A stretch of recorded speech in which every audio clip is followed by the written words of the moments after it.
안녕하십니까. 방구석 투자자입니다. 매번 리츠 주식 관련해서 이야기를 하다가 오늘은 한국에 있는 그 거주형 부동산 관련해서 좀 이야기를 하고자 동영상을 켰습니다. 현재 한때 저도 이제 부동산 투자에 좀 관심이 많아서 직접 발품도 팔아보고 경매 법정도 열심히 다니던 시절이 있었습니다. 그 시절 좀 배운 경험과 지금 리츠 투자자의 시각을 더해 오늘 좀 솔직한 분석을 좀 해드리도록 하겠습니다. 리츠 투자자가 바라본 한국 주택 부동산 향방 주제로 이야기를 시작하도록 하겠습니다. 결론부터 말씀을 좀 드리도록 할게요. 네, 향방. 네, 아파트 상승할 것 같습니다. 수도권에 있는 아파트는 상승할 것 같습니다.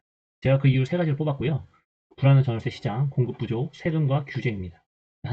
하나하나씩 보도록 하겠습니다. 지금 빌라와 오피스텔 전세 사기 여파로 세입자들이 지금 전세를 좀 기피하고 월세로 수요가 몰리고 있습니다. 그러니 월세 가격이 상승을 하고 있고 가끔 이제 월세가 좀 부담이 되니까 가끔 나오는 이제 빌라 오피스텔 전세가가 신고가를 형성해 버리고 있습니다. 결국 이 신고가가 비아파트, 빌라나 오피스텔의 시장 가격을 형성시켜 버리고 있습니다. 그리고 이 시장 가격은 상위 대체자인 아파트의 전월세 가격을 밀어 올리고 있습니다. 네. 더불어서 지금 최근 실거주 의무 세제 혜택 특권까지 좀 까다로워지면서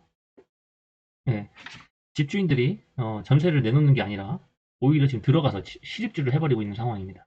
거기에다가 계약갱신 청구권이 때문에 안 그래도 지금 새 아파트가 없는데 기존 매물마저 잠겨버리는 어떤 상황이 펼쳐지고 있습니다. 그러니 뭐 전세가가 당연히 폭등할 수밖에 없죠. 네. 전세가는 다들 알다시피 매매가를 밀어올리는 가장 강력한 불씨가 됩니다. 자, 그 다음 보시면 두 번째 이유는 공급 가뭄입니다. 지난 몇 년간 원자재 가격 상승과 부동산 PF 위기로 건설사들이 이제 착공을 대거 미뤘습니다. 우크라이나와 러시아의 전쟁으로 인해서 원자재 가격이 급상승하고 부동산 PF 위기로 건설사들이 수익이 날 것 같지 않자 건설사들이 착공을 좀 많이 미뤘습니다. 미루다 보니 결국에는 그게 지금까지 와서 입주 물량 부족 사태로 나타나고 있습니다. 지금 보시면 최근 10년간 전국 연도별 입주 물량을 보도록 하겠습니다. 현재 2013년 이후로 가장 적은 상황이고요. 지금 수도권만 보더라도 작년에 비해서 작년도 엄청나게 입주 물량이 적었는데 서울은 26%가 감소됐고 경기는 10%, 그리고 인천은 14%가 지금 입주 물량이 감소가 됐습니다. 이러면은 정부가 이거 큰일 났다, 공급해야 되겠다, 말이라도 해야 되는데 지금 정부는 그냥 어떤 구체적인 대안 없이 주택을 닥치고 지어야 된다 이런 얘기만 하고 있습니다. 최근에 김영범 청와대 정책실장이 이런 얘기를 했어요. 주택 닥치고 지어야 한다. 근데 뜯어보면 어디에 지을지, 언제 지을지, 어떻게 지을지 구체적인 액션이나 플랜이 전혀 없습니다. 그냥 말만 그냥 저렇게 짓거리고 있는 게 정말 개탄스럽습니다. 정말 과연 정부가 진짜 부동산을 잡을 생각이 있는 건지 아니면 말만 저렇게 하는 건지 도저히 분간이 안 갈 정도입니다. 세 번째 마지막으로 세금 및 각종 규제입니다. 정부가 이제 대출을 막고 보유세, 양도세를 좀 강화하고 있습니다. 이러니 다주택자 사람들이 절대 매물 안 팝니다. 그리고 매물 잠김 현상이 발생이 됩니다. 누가 팔겠습니까? 보유세 올라가고 양도세가 올라가는데, 그리고 장특공도 지금 뭐 이슈가 있는데 지금 누가 어떤 다주택자들이 팔겠습니까? 절대 안 팝니다. 보유세 하나도 안 무서워요. 왜? 정말 이건 경제의 원래 기본인데 보유세를 올리잖아요? 조세 정가 현상이 일어납니다. 이거 너무 당연한 건데 이거를 모를 리가 없어요, 정부 사람들이. 조세 정가는 경제 기본 원리입니다. 오히려 이걸 다주택자들 악마화를 해서 어떤 프레임에 이용한다고 생각합니다. 악마화 프레임을 해서 어떤 정책에 좀 이용을 하고 있는 것 같아요. 어쨌든 결국 이러한 세 가지 이슈 때문에 매물이 좀 잠기고 있는 상황입니다. 건설사도 지금 공급을 안 하고 있고, 건설사가 지금 공급을 안 하면 주택을 가지고 있는 사람들이 조금 내놔서 주택을 좀 공급을 해줘야 되는데 이 정부에서 아예 막아버리니 아예 이거는 공급이 지금 되고 있지 않는 상황입니다. 전멸입니다. 전멸.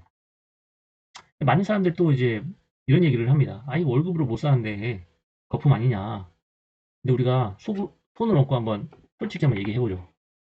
현금성 자산 이게 안 오르는 건 찾기가 더 어렵습니다. 생필품, 고가품, 당연히 아파트도 여기 포함입니다. 전부 다 올랐어요. 샤넬백 보십시오. 지금 엄청나게 올랐어요. 네. 안 오른 거 찾기가 더 어렵습니다. 그리고 이번에 아이폰 나온다고 하는데 아이폰도 뭐 200만 원대, 뭐 300만 원대 뭐 이런 얘기가 나오고 있습니다. 근데 잘 생각해 보세요. 스마트폰도 공장에서 찍어낼 수 있는데 가격이 이렇게 많이 올라갑니다. 근데 한국처럼 주택 지을 땅이 없고 공급 대책도 없으면서 수요만 억지로 누르고 있으면 이거 대기 수요자만 그냥 계속 쌓이는 겁니다. 예, 그러니까 한 번씩 터지는 거래가 이게 신고가를 찍는 겁니다. 결국 이제 한국 아파트는 정말 그 희소성을 가진 금과 같습니다. 예, 지금 공급이 이렇게 없으니 계속 가격이 올라갈 수밖에 없죠. 이거 완전 골드예요, 골드. 한국의 아파트는. 지금 가격 거품인지 아닌지 모르겠는데 이거 거품이라고 하더라도 이거 대책 하나 없는 정부가 이 거품을 만드는데 일조하고 있다고 생각을 합니다. 자, 이제 여기서는 이제 제 개인적 뇌피셜입니다. 그냥 가볍게 좀 들어주세요. 방구석에 있는 저 같은 평범한 국민도 이 구조를 아는데 과연 정부가 이걸 모를까요? 정말 당연히 합니다. 알면서도 왜 대책이 없을까? 제 생각엔 지금 현 정부는 부동산 집값 잡는 것보다 증시 부양에 목숨을 걸었습니다. 왜냐하면 이 증시 부양이 바로 현 정부 핵심 지지 기반이기 때문입니다. 근데 여기서 예? 그러니 이제 골치 아픈 부동산 공급은 뒤로 밀어버리고 집값이 오르는 건 어떤 다주택자 때문에 이러면서 악마 프레임을 씌워버리고 책임을 떠넘기는 방식을 취하는 겁니다. 근데 여기서 지원금을 풀면서 즉 원화를 풀면서 원화 가치가 급격하게 지금 하락하고 있습니다. 여기서 또 이게 또 문제가 생기는 거예요. 그래서 해결 방식은 이 사람들도 공급이라는 걸 잘 알고 있지만 좋습니다. 그래 공급이 안 된다고 치면 또 다른 방법이 있습니다. 금리 인상입니다.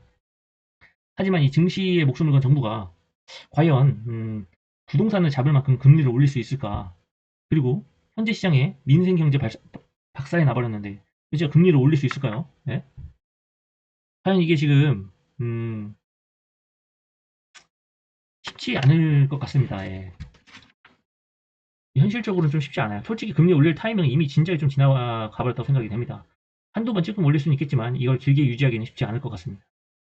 네, 근데 또 웃긴 건 지금 계속해서 치솟는 물가와 환율을 잡으려면 무조건 금리를 올려야 되는 진퇴양난에 빠졌다는 겁니다. 결국 정부가 눈앞에 증시 부양에만 매몰되다 보니 정작 놓쳐버린 그 부동산 집값 잡는 거에는 지금 너무나도 많은 것을 놓친 상황입니다.